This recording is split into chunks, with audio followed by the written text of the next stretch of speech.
I don't think it's going to mean the end of the dollar. I think it may mean the end of the dollar as we know it, as the world's reserve currency.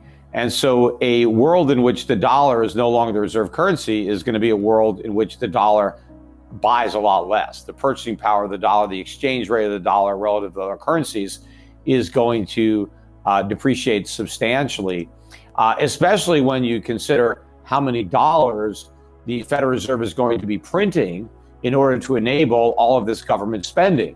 And remember, the only way the US government can service the debt that it has is if the Federal Reserve provides the money, because they're never going to get it from the taxpayers directly through taxes. They're going to get it indirectly through inflation. So this is massive money printing and monetary debasement. And as the dollar collapses, so too will the American standard of living, because Americans have been living for generations now off of the exorbitant privilege of the US dollar being that world's reserve currency. And that is the reason that we can get away with running these massive trade deficits. We can still consume a lot, but not produce a lot, because the rest of the world is willing to produce for us because they're willing to take the dollars that we print. But of course, it doesn't cost us anything to create dollars out of thin air, nor does it really transfer any real value to our trading partners. Now, right now it does if the dollar is the reserve currency, but if it's not the reserve currency, it's just a piece of paper. And if we don't produce products for them to buy, then there's no reason to hold that paper, and they won't.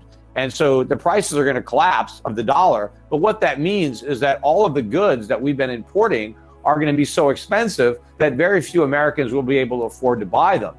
And it also means that a lot of the stuff that we're now producing for domestic consumption, a lot of those products will start being exported to people in other countries who now can outbid Americans for those goods because their currencies are much more valuable. So the whole American standard of living collapses. All right, that's a very grim picture indeed. But look, to your point, mankind has debased hundreds of currencies through the centuries. I mean, the British pound, the Spanish peseta, even the Portuguese escudo were at one time or another in history as mighty as the dollar is today. So certainly very much within the realms of possibility. But what happens when and if the global economy loses faith in the dollar? What takes over as the global reserve currency, or what becomes the default then? Well, first of all, before the dollar was the reserve currency, all those other currencies that you mentioned were backed by gold. I mean, they weren't just fiat. I mean, the dollar is the first currency in history to achieve that status as pure fiat currency, right? So there's no real money behind it. And so what I think is going to happen in a world where no central banks currently issue legitimate currency, right? Legitimate currency would be currency backed by gold, real money. That is the situation that the world was in before the dollar. And in fact, when the dollar originally became the world's reserve currency, it was backed by gold. In fact, it was redeemable in gold on demand. I don't think the dollar ever would have gotten that status in the first place but for the tie to gold. And dollars were basically, or Federal Reserve notes were really IOUs for dollars, and the dollars were gold. That's what the dollar was. It was a weight of gold.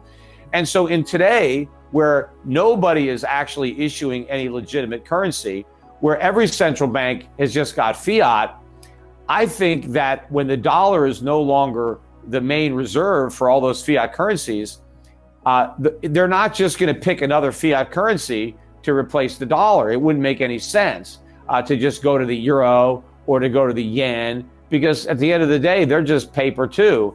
I think the dollar's demise is going to introduce the remonetization of gold. Not that it was ever demonetized by central banks, because central banks all hold gold to some degree. But I think gold is going to replace the dollar as the primary reserve asset for all central banks. All right. Well, of course, some would argue that that could be replaced by Bitcoin, but we'll get to that a little bit later on. But focusing on, because I know how you feel about that, Peter, but focusing on the dollar and gold. I mean, look, if we do go back to some kind of gold standard, the US is arguably still the best position. The US still has the highest gold reserves, lays claim to nearly as much gold as the next three countries underneath it combined. Granted, we do have China as the largest producer of gold, but it's currently ranked 6th in terms of gold reserves. So if there is this scenario, soaring inflation, de-dollarization, loss of faith in the greenback.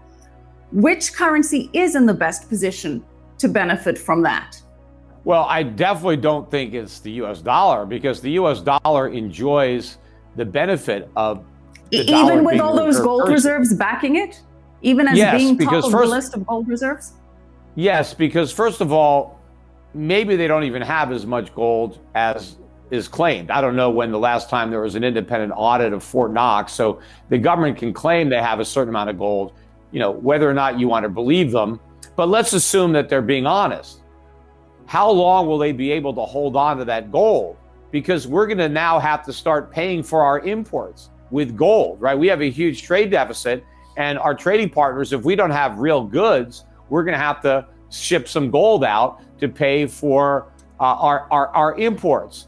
So it's not like the gold supply is going to last very long in the world that we have now. And also the US government, if they're going to run deficits, where are they going to, they're going to have to start spending gold. I mean, right now, all they have to do is print money. So if the government wants something, they just need to print money and they can get it.